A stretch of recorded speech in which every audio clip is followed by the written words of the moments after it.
કરીશું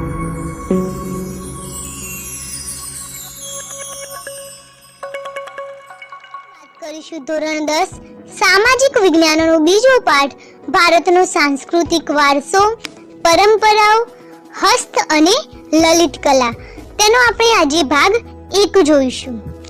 ભારત સમૃદ્ધ સાંસ્કૃતિક વારસો ધરાવતો દેશ છે, જેમાં ભૌતિક અને જૈવિક વારસાનો સમાવેશ થાય છે. બાળકને જન્મ સાથે જ મા બાપના શારીરિક અને માનસિક લક્ષણો મળે છે, જેને જૈવિક વારસા તરીકે આપણે ઓળખીએ છીએ. એટલે કે બાળક જન્મે જ તરત જ તેનામાં પોતાના મા બાપ અથવા તો દાદા દાદી કે નાના નાની તરફથી જે કંઈ પણ લક્ષણો મળે છે, એટલે કે બાળક પોતાના લક્ષણો પોતાના વડાઓ જેવા ધરાવતો હોય છે, તેને આપણે જૈવિક વારસા તરીકે ઓળખીએ છીએ. જ્યારે ઘર, જમીન, જાગીર કે સ્થાવર જંગમ મિલકત વારસામાં મળે તેને આપણે ભૌતિક વારસા તરીકે ઓળખીએ છીએ. એટલે કે બાળકને જન્મે ત્યારથી થઈને મોટો થાય ત્યાં સુધી જે કંઈ પણ મિલકત પોતાના બાપ દાદા તરફથી મળેલી હોય, જે તેના જોડે પહેલેથી હોય જ, તેને કમાવી પડતી નથી, તેને આપણે ભૌતિક વારસા તરીકે ઓળખીએ છીએ. તે રીતે માનવી પોતાની આવડત, બુદ્ધિ, શક્તિ, કલા કૌશલ્ય દ્વારા જે કાંઈ મેળવે છે કે સર્જન કરે છે તેને સામાન્ય રીતે સાંસ્કૃતિક વારસો કહેવાય. સાંસ્કૃતિક વારસો એટલે શું કે માણસ પોતાની બુદ્ધિ, આવડત, શક્તિ અથવા કલા કૌશલ્ય દ્વારા જે કાંઈ મેળવે છે અથવા કોઈ પણ વસ્તુનું કે કોઈ પણ સર્જન કરે છે તેને સાંસ્કૃતિક વારસો કહેવાય. તે જ રીતે સમાજ જીવનમાં પૂર્વજો દ્વારા શરૂ થયેલી પરંપરાઓ, રૂઢિઓ, રીત રિવાજો અને એક વિશેષ પ્રકારની જીવનશૈલીને પણ આપણે સાંસ્કૃતિક વારસા તરીકે ઓળખીએ છીએ. સાંસ્કૃતિક વારસામાં બીજું જોઈએ તો સમાજ અથવા તો જે આપણા વડીલો હોય અથવા તો સમાજના લોકો દ્વારા જે કંઈ પણ પરંપરાઓ, રૂઢિઓ અથવા રીતિ રિવાજો જે આપણા લગ્ન પ્રસંગો અથવા તો આપણા તહેવારો અથવા કોઈ પારંપરિક પ્રસંગોમાં આપણને જોવા મળે છે, તેને પણ આપણે સાંસ્કૃતિક વારસા તરીકે ઓળખીએ છીએ. તે ઉપરાંત આપણે બીજી બાબતો જેવી કે શિક્ષણ, ખેતી, વેપાર, રોજિંદા જીવન માટેના નીતિ નિયમો, ઉત્સવો, મનોરંજન, કલા કારીગરી, માન્યતાઓ અને કૌશલ્યનો સમાવેશ પણ આપણા સાંસ્કૃતિક વારસામાં કરી શકીએ. ભારત એ વિશ્વનો પ્રાચીન દેશ હોવાના લીધે તેની ઉત્તમ પરંપરાઓ, સામાજિક મૂલ્યો, રૂઢિઓ, રીત રિવાજો, પરિવાર વ્યવસ્થા સાથેની ખાસિયત ધરાવતા સાંસ્કૃતિક વારસાનું જતન અને જાળવણી કરવાની આપણી ફરજ બની રહે છે.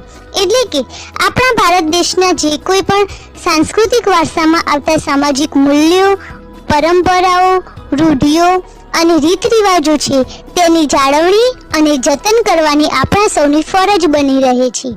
પ્રાચીન ભારતની 64 કલાઓ, જેમાં હસ્તકલા, કારીગરી, કસબ, હુન્નર, ચિત્ર, સંગીત, નાટ્યકલા અને નૃત્યકલા ઇત્યાદિ ગણાવી શકાય. એટલે કે આપણા પ્રાચીન ભારતની 64 કલાઓ છે, જેમાં હસ્તકલા, કારીગરી, કસબ, હુન્નર, ચિત્ર, નાટ્યકલા, સંગીત અને નૃત્યકલા, આ બધી જ કલાઓનો સમાવેશ આપણા ભારતના વારસામાં થાય છે. આપણી પ્રાચીન મુદ્રાઓ પણ મૂલ્યવાન હતી.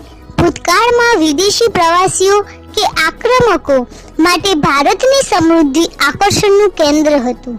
એટલે કે ભૂતકાળમાં જે વિદેશી પ્રવાસીઓ અથવા આક્રમકો હતા, તેમના માટે ભારતની જે સમૃદ્ધિ હતી, ભારતનો વારસો હતો, તે આકર્ષણનું કેન્દ્ર હતું.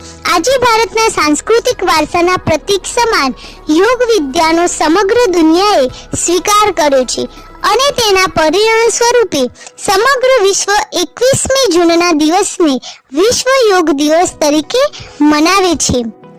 હવે આપણે ભારતની વિવિધ પ્રકારની કલા અને કારીગરી વિશે આપણે પરિચય મેળવીશું, જેમાં સૌથી પહેલા જોઈશું ભારતીય કસબીઓની કરામત. ભારતના સાંસ્કૃતિક વારસાનું સૌંદર્ય ભારતીય કારીગરો અને કસબીઓની હુન્નર પારંગતતામાં સમાયેલું છે.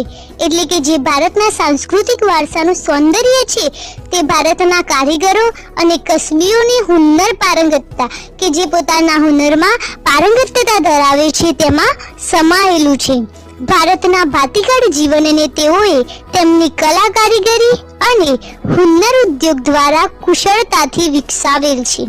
ભરત ગૂંથણ, કાષ્ઠકલા, માટીકામ, ધાતુકામ, ચિત્રકામ, ચર્મ ઉદ્યોગ, મીના કારીગરી, નકશીકામ, અકીક અને હીરાને લગતી કૌશલ્યપૂર્ણ કારીગરી, શિલ્પ સ્થાપત્ય, હાથ વણાટને લગતી કારીગરી એ ભારતની એક આગવી ઓળખ છે. એટલે કે આ બધી જ કલાઓ અને તેમની કૌશલ્યપૂર્ણ કારીગરી એ ભારતના વારસાના સૌંદર્યમાં વધારો કરે છે, જે ભારતના વારસાની એક આગવી ઓળખ ઊભી કરે છે. તેમાં આપણે જોઈશું માટીકામ કલા. માનવ જીવન અને માટી વચ્ચે ઘણો જ પ્રાચીન સંબંધ રહ્યો છે. વ્યક્તિના જન્મથી મરણ સુધીની યાત્રા માટી સાથે જોડાયેલી રહે છે. એટલે કે માનવ જીવન અને માટી વચ્ચે ઘણો જ પ્રાચીન સંબંધ રહેલો છે. વ્યક્તિ જન્મે છે ત્યારથી લઈને મરણ સુધીની યાત્રામાં માટી સાથે જોડાયેલી રહે છે.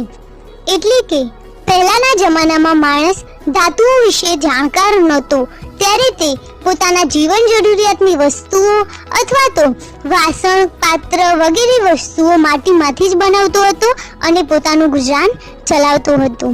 ધાતુકામની શોધ નહોતી થઈ ત્યારે માનવી મહદ અંશે માટીમાંથી બનાવેલી સામગ્રીનો ઉપયોગ કરતો, જેમાં માટીના રમકડા, ઘડા, કુલડી, કોડિયા, હાંડલા, માટીના ચૂલા તથા અનાજ સંગ્રહ માટેની કોઠીઓ વગેરે ગણી શકાય. એટલે કે પહેલાના જમાનામાં રમકડા, ઘડા, કુલડી, કોડિયા, હાંડલા, માટીના ચૂલા તથા અનાજ સંગ્રહ માટેની કોઠીઓ પણ માટી દ્વારા બનાવવામાં આવતી અને એ સમયે ઘરોની દિવાલોને પણ માટી અને છાણથી લીપીને રક્ષણ અપાતું. એટલે કે ઘરની દિવાલો હતી એ ઈંટો અથવા સિમેન્ટ દ્વારા ચણવામાં નહોતી આવતી, પરંતુ માટી અને છાણથી લીપીને બનાવવામાં આવતી. પાણી, દૂધ, દહીં, છાશ અને ઘી જેવા પ્રવાહી પણ માટીના વાસણોમાં રાખવામાં આવતા હતા. કેમ કે પહેલાના જમાનામાં ધાતુઓથી બનેલા કોઈ પણ વાસણો ઉપલબ્ધ નહોતા, ત્યારે માટીના જ વાસણોનો ઉપયોગ કરવામાં આવતો હતો. તેથી આવા પ્રવાહીઓને પણ માટીના વાસણોમાં જ રાખવામાં આવતા હતા. રસોઈના વાસણો પણ માટીના રહેતા. લોથલ, મોહેંજો-દડો તથા હડપ્પા સંસ્કૃતિ સમયના માટીના લાલ રંગના પવાલા, બરણી, રકાબી વગેરે વાસણો મળી આવ્યા હતા. એટલે કે લોથલ, મોહેંજો-દડો તથા હડપ્પા સંસ્કૃતિના સમયના માટીના જે વાસણો હતા તે પણ મળી આવ્યા છે. કુંભારનો ચાકડો માટીકામ માટેનું પ્રાચીન ભારતનું પ્રથમ યંત્ર ગણી શકાય. એટલે કે જે કુંભારનો ચાકડો હોય છે તે માટીકામ માટે પ્રાચીન ભારતનું પ્રથમ યંત્ર છે, કારણ કે કુંભારના ચાકડા વડે જ માટીના બધા જ વાસણો બનાવવામાં આવતા હતા. આજે પણ નવરાત્રિમાં ગરબા અંદર દીવો હોય તેવો માટીનો કાળો પાડેલો ઘડો જોવા મળે છે.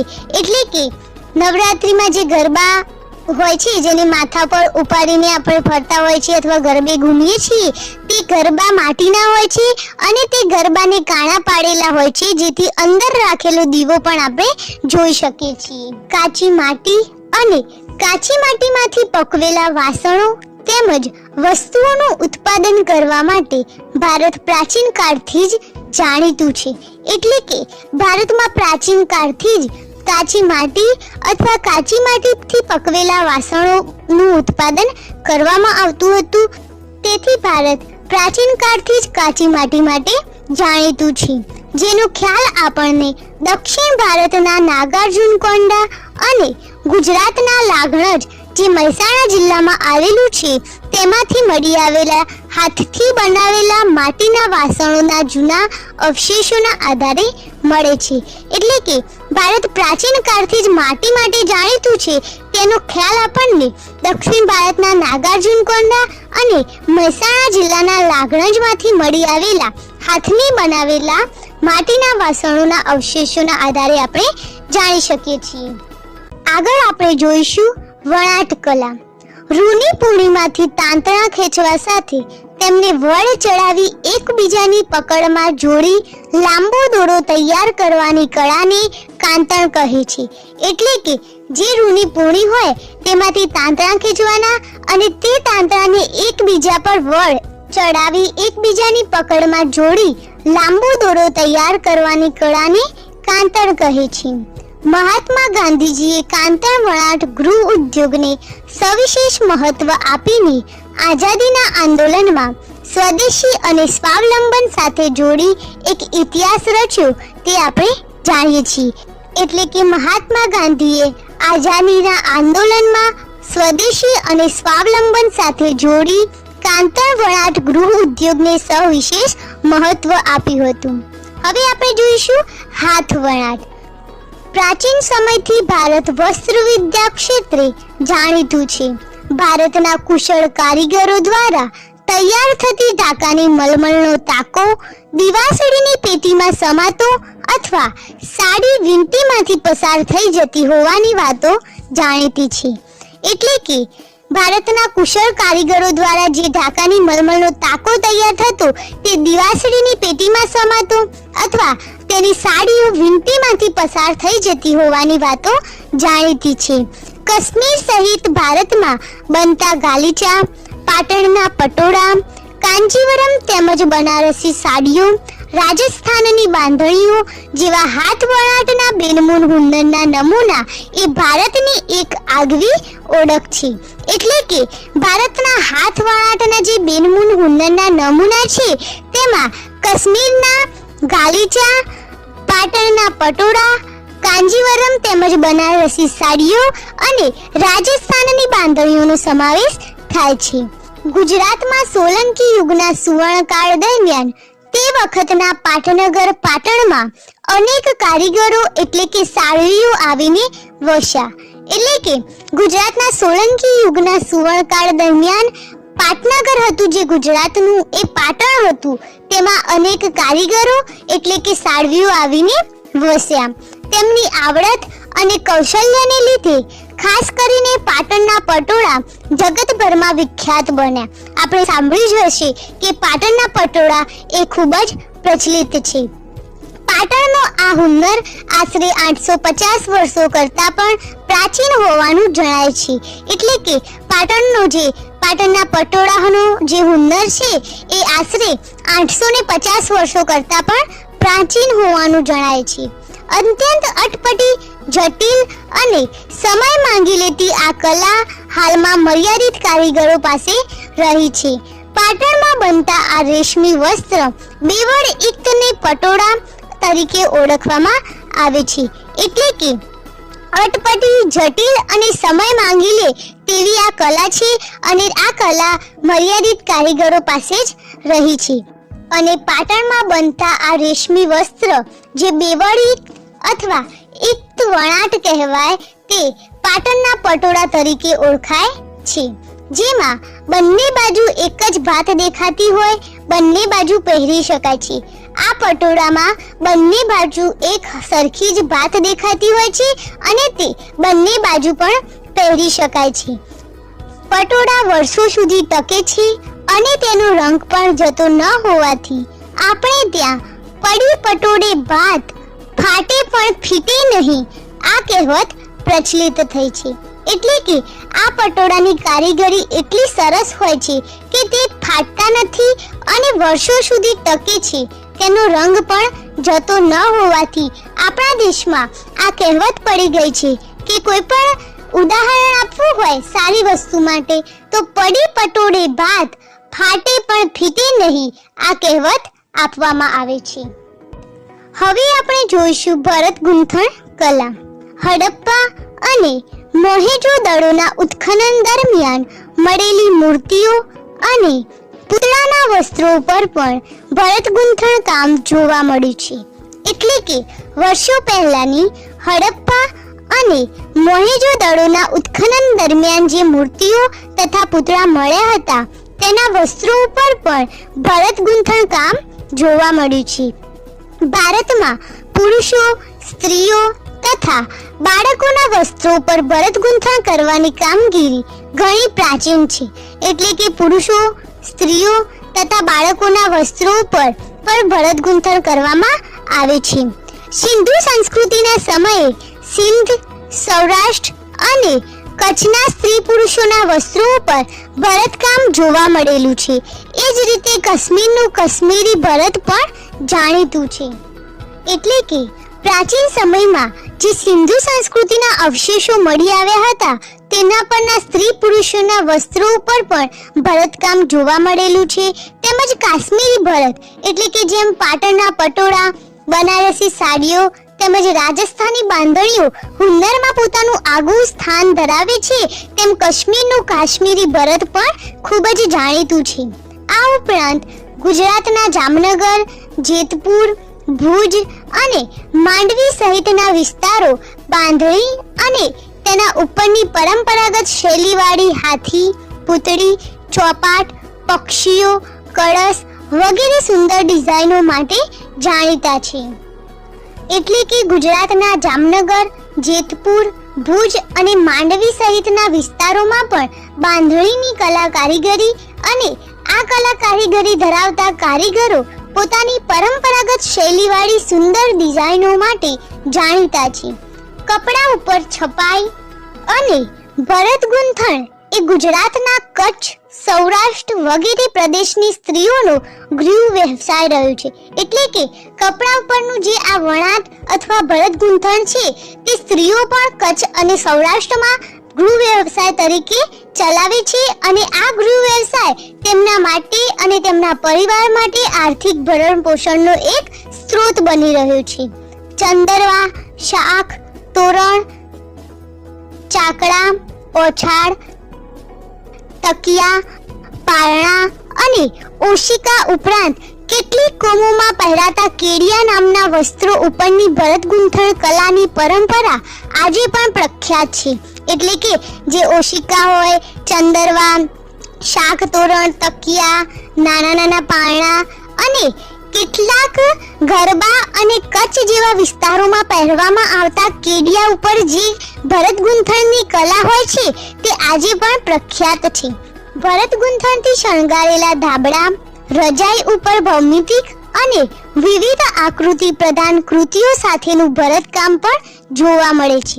એટલે કે ધાબળા, રજાઈ વગેરે ઉપર ભરત ગૂંથણથી વિવિધ આકૃતિ પ્રધાન કૃતિઓ સાથેનું ભરતકામ કરવામાં આવેલું હોય છે, જે ધાબળા અને રજાઈની સુંદરતામાં વધારો કરે છે. કચ્છના બંને વિસ્તારોમાં જત જેવી કોમની ભરતકલા પણ આગવી વિશેષતા ધરાવે છે. એટલે કે કચ્છના બંને વિસ્તારોમાં એક જત નામની કોમ એટલે કે જ્ઞાતિ, જત જ્ઞાતિમાં ભરતકલા પણ આગવી વિશેષતા ધરાવતું હોય છે. હવે આપણે જોઈશું આગળનો ટોપિક, ચર્મ ઉદ્યોગ. પ્રાચીન ભારતમાં મૃત્યુ પામેલા જાનવરોના ચામડાનો વિવિધ ઉપયોગ થતો. એટલે કે પ્રાચીન ભારતમાં અને હાલમાં પણ જે મૃત્યુ પામેલા જાનવરો હોય છે તેમના ચામડાનો વિવિધ પ્રકારનો ઉપયોગ થાય છે. તેમના ચામડામાંથી ઘણી પ્રકારની વસ્તુઓની બનાવટ બને છે. પ્રાણીના મૃત્યુ પછી પરંપરાગત રીતે ચામડું કમાવવામાં આવતું. એટલે કે પ્રાણીના મૃત્યુ પછી એની જે પરંપરાગત હોય તે પ્રમાણે એટલે કે પ્રોસેસ કરવામાં આવતી. ખેતી માટે કૂવામાંથી પાણી કાઢવા માટેના કોષ તથા પાણીની મશકો અને પખાલોમાં ચામડાનો ઉપયોગ થતો. એટલે કે ખેતી માટે જે કૂવામાંથી પાણી કાઢવા માટેના કોષ હોય તેમાં પાણીની મશકો અને પખાલોમાં ચામડાનો ઉપયોગ થતો. તે ચામડાની બનેલી હતી. ઢોલ, નગારા, તબલા, ઢોલક જેવા સંગીતના સાધનો ઉપરાંત લુહાર અને ધમણો, વિવિધ પ્રકારના પગરખા અને પ્રાણીઓને બાંધવા માટે ચામડાનો ઉપયોગ થતો હતો. એટલે કે ઢોલ, નગારા, તબલા, ઢોલક જેવા સંગીતના સાધનો તેમજ લુહારની ધમણો અને વિવિધ પ્રકારના પગરખા તેમજ પ્રાણીઓને બાંધવા માટે ચામડાનો ઉપયોગ થતો હતો. ઢોલ, નગારા અને તબલા, ઢોલક જેવી વસ્તુઓ તેમજ પગરખાં વગેરેમાં ચામડાનો ઉપયોગ થતો હતો. યુદ્ધોમાં વપરાતી ઢાલમાં પણ પ્રાણીઓના ચામડાનો ઉપયોગ થતો હતો. એટલે કે યુદ્ધોમાં જે ઢાલ વપરાતી હતી પોતાના રક્ષણ માટે, તેમાં પણ પ્રાણીઓના ચામડાનો ઉપયોગ થતો હતો. ભારતનો ચર્મ ઉદ્યોગ આગવું સ્થાન ધરાવતો વિવિધ પ્રકારની ચામડાની ભરત ગૂંથણવાળી મોજડીઓ, પગરખાં, ચામડાના પાકીટ, પટ્ટા તથા ઘોડા અને ઊંટ જેવા પ્રાણીઓની પીઠ ઉપર મૂકવામાં આવતા સાજ, પલાણ, લગામ તેમજ ચાબુક માટેની દોરી પણ ચામડાની રહેતી. એટલે કે ભારતનો ચર્મ ઉદ્યોગ એ પોતાનું આગવું સ્થાન ધરાવે છે. ભારતમાં ચામડામાંથી અનેક પ્રકારની વસ્તુઓની બનાવટ થતી હતી. તેમજ ચામડાની ભરત ગૂંથણવાળી મોજડીઓ, પગરખાં, ચામડાના પાકીટ, પટ્ટા તથા ઘોડા અને ઊંટ જેવા પ્રાણીઓની પીઠ ઉપર મૂકવામાં આવતા સાજ, પલાણ, લગામ તેમજ ચાબુક માટેની દોરીમાં પણ ચામડાનો ઉપયોગ થતો હતો. એટલે કે ભારતમાં મૃત્યુ પામેલા જાનવરોના ચામડાનો પરંપરાગત રીતે એટલે કે પ્રોસેસ કરી તેમાંથી ઘણા પ્રકારની વસ્તુઓ બનાવવામાં આવતી અને કેટલીક વસ્તુઓની બનાવટમાં આ ચામડાનો ઉપયોગ પણ કરવામાં આવતો હતો. તેથી જ ભારતમાં ચર્મ ઉદ્યોગ પોતાનું આગવું સ્થાન ધરાવે છે. હવે આપણે જોઈશું હીરા મોતીકામ અને મીના કારીગરી. ભારતની પૂર્વ, પશ્ચિમ અને દક્ષિણ એમ ત્રણેય દિશાઓમાં 7517 કિલોમીટર લંબાઈ ધરાવતો સમુદ્ર કિનારો હોવાથી હીરા મોતીનો ઉપયોગ મોટા પ્રમાણમાં થતો આવ્યો છે. દરિયાઈ માર્ગની મુસાફરી ખેડીને દરિયાપારના દેશો સાથે વેપારી સંબંધોના કારણે હીરા મોતીનો વેપાર પણ થતો રહેતો. એટલે કે ભારતમાં ત્રણેય દિશાઓમાં લાંબો સમુદ્ર કિનારો હોવાથી હીરા મોતીનો ઉપયોગ મોટા પ્રમાણમાં થતો આવ્યો છે અને દરિયાઈ મુસાફરી ખેડીને દરિયાપારના દેશો સાથે વેપારી સંબંધોના કારણે આ સંબંધોમાં હીરા મોતીનો વેપાર પણ થતો રહેતો. ભારતના કારીગરોએ બનાવેલા હીરા મોતીના આભૂષણોની વિદેશમાં પહેલાથી જ ખૂબ જ માંગ રહી છે. વિશ્વ વિખ્યાત કોહિનૂર અને ગ્રેટ મુગલ હીરા પણ ભારતમાંથી મળી આવેલા. એટલે કે ભારતના કારીગરોએ જે બનાવેલા હતા હીરા મોતીના આભૂષણો, તેની વિદેશમાં પણ ખૂબ જ માંગ રહી છે. વિદેશના લોકો પણ તેને ખૂબ જ પસંદ કરતા હતા. વિશ્વ વિખ્યાત કોહિનૂર અને ગ્રેટ મુગલ હીરા પણ આપણા ભારતમાંથી જ મળી આવેલા છે. ભારતીયો આભૂષણ અલંકારોના શોખીન હોવાથી સોનાના દાગીના ઉપરાંત શ્રીમંત વર્ગ, રાજા મહારાજાઓ અને અમીર ઉમરાવો વૈવિધ્યસભર હીરા મોતીના આભૂષણો પહેરતા હતા. એટલે કે ભારતીયો આભૂષણ અલંકારોના શોખીન હોવાથી સોનાના દાગીના તો પહેરતા જ હતા, પરંતુ તે ઉપરાંત જે શ્રીમંત વર્ગ અથવા રાજા મહારાજાઓ અને અમીર ઉમરાવો હતા તે વૈવિધ્યસભર હીરા મોતીના આભૂષણો પણ પહેરતા હતા. પ્રાચીન સમયમાં રાજા મહારાજાઓ, શ્રેષ્ઠીઓ અને મહાજનો પણ હીરા મોતી, માણેક, પન્ના, પોખરાજ, નીલમ વગેરે રત્નોનો ઉપયોગ વસ્ત્રાભૂષણોની શોભા વધારવા કરતા હતા. એટલે કે આ શ્રીમંત વર્ગ અથવા રાજા મહારાજાઓ હતા તે હીરા મોતીના આભૂષણો તો પહેરતા જ હતા, પરંતુ ઘણા એવા હીરા મોતીના રત્નોનો ઉપયોગ કરી તે પોતાના વસ્ત્રાભૂષણોની પણ શોભા વધારતા હતા. રાજા મહારાજાઓ અને બાદશાહોના સિંહાસનો, મુગટો, માળાઓ, બાજુબંધ બનાવવામાં આ રત્નોનો ઉપયોગ થતો હતો. એટલે કે જે મોતી, હીરા, માણેક, પન્ના, પોખરાજ, નીલમ વગેરે જેવા રત્નો હતા તેમનો ઉપયોગ રાજા મહારાજાઓના સિંહાસનો, મુગટો, માળાઓ તેમજ બાજુબંધ બનાવવામાં થતો હતો. ગુજરાતમાં મોતીકામનો સવિશેષ ઉપયોગ થતો જોવા મળે છે અને ગુજરાતમાં પણ મોતીકામનો ઉપયોગ વધારે પડતો થતો જોવા મળે છે. મોતીના કલાત્મક તોરણો, માળાઓ, કળશ, ઘૂંઘરા, પછીત, બારી, ચાકડા, લગ્નના નારિયેળ, ઈંઢોણી, પંખા, બળદ માટેના સુશોભન કરેલા મૂળિયા, શિંગડા, ઝૂલ વગેરે ગૂંથવાની કલા કારીગરી અદ્ભુત રહેલી છે. ભારતમાં આ સઘળી કામગીરી એ હસ્તકલા કારીગરી તરીકે પરંપરાગત જોવા મળે છે. એટલે કે મોતીની કલાત્મક ગૂંથવણીની કારીગરી એ ભારતમાં હસ્તકલા કારીગરી તરીકે પરંપરાગત જોવા મળે છે. દુનિયાભરના દેશોમાં સોના ચાંદી તથા મીનાકારીની કલા કારીગરીમાં આપણો ભારત દેશ અગ્રીમ સ્થાન ધરાવે છે. એટલે કે દુનિયાભરના જે દેશો છે તે સૌથી ઉપર આપણો ભારત દેશ સોના ચાંદી તથા મીનાકારીની કલા કારીગરીમાં અગ્રીમ સ્થાન ધરાવે છે. આપણે ત્યાં સોના ચાંદીના અલંકારો જેવા કે માળા, હાર, વીંટી, એરિંગ, કંગન, ચાવીનો ઝુમખો વગેરેમાં કૌશલ્ય અને નિપુણતા ધરાવતા કારીગરો મીના કારીગરી વડે લાલ, લીલો અને વાદળી રંગો પૂરીને આવા ઘરેણાની શોભા વધારતા હોય છે. એટલે કે આપણા જે કૌશલ્ય અને નિપુણતા ધરાવતા કારીગરો હોય છે તે સોના ચાંદીના અલંકારોમાં લાલ, લીલો અને વાદળી જેવા રંગો પૂરીને આવા ઘરેણાની શોભામાં વધારો કરતા હોય છે. આવી મીના કારીગરીનું કૌશલ્ય ધરાવતા કારીગરો જયપુર, લખનઉ, દિલ્હી, વારાણસી અને હૈદરાબાદમાં સવિશેષ જોવા મળે છે. હવે આપણે જોઈશું જરીકામ. ભારતમાં જરી ભરતની કળા પ્રાચીન સમયથી જોવા મળે છે.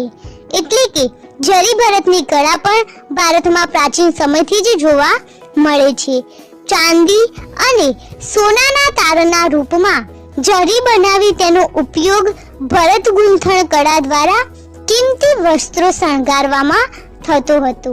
એટલે કે પ્રાચીન ભારતમાં ચાંદી અને સોનાના તારના રૂપમાં જરી બનાવી તે જરીને ભરત ગૂંથણ કળા દ્વારા કિંમતી વસ્ત્રોમાં શણગારવામાં આવતી હતી.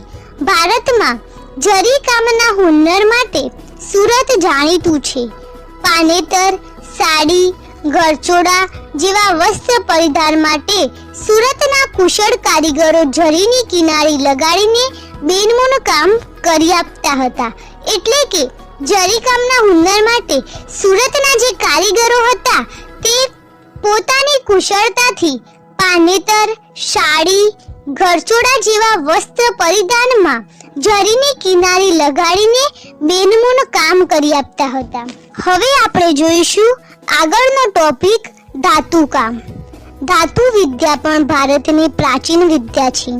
પાષાણ યુગ પછીના ધાતુ યુગમાં ધાતુ વિદ્યા વિકસી.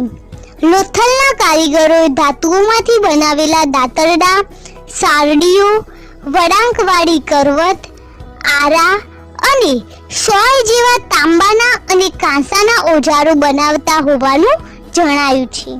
એટલે કે ભારતની પ્રાચીન વિદ્યાઓમાં ધાતુ વિદ્યાનો પણ સમાવેશ થાય છે. પાષાણ યુગ પછીના ધાતુ યુગમાં ધાતુ વિદ્યાનો વિકાસ થયો હતો. લોથલના જે કારીગરો હતા તેઓએ ધાતુઓમાંથી બનાવેલા દાતરડા, સારડીઓ, વળાંકવાળી કરવત, આરા અને સોય જેવા તાંબાના અને કાંસાના ઓજારો બનાવ્યા હતા તેમ જણાય છે. આમ ધાતુમાંથી ઓજારો ઉપરાંત વાસણો, મૂર્તિઓ અને પાત્રો બનાવવામાં આવતા. યુદ્ધો માટેના અસ્ત્રો, શસ્ત્રો પણ ધાતુમાંથી બનાવવામાં આવતા હતા. સોના ચાંદી જેવી ધાતુનો ઉપયોગ ઘરેણા માટે થતો. તાંબુ, પિત્તળ, કાંસુ જેવી ધાતુઓનો ઉપયોગ વાસણો અને મૂર્તિઓ બનાવવામાં થતો.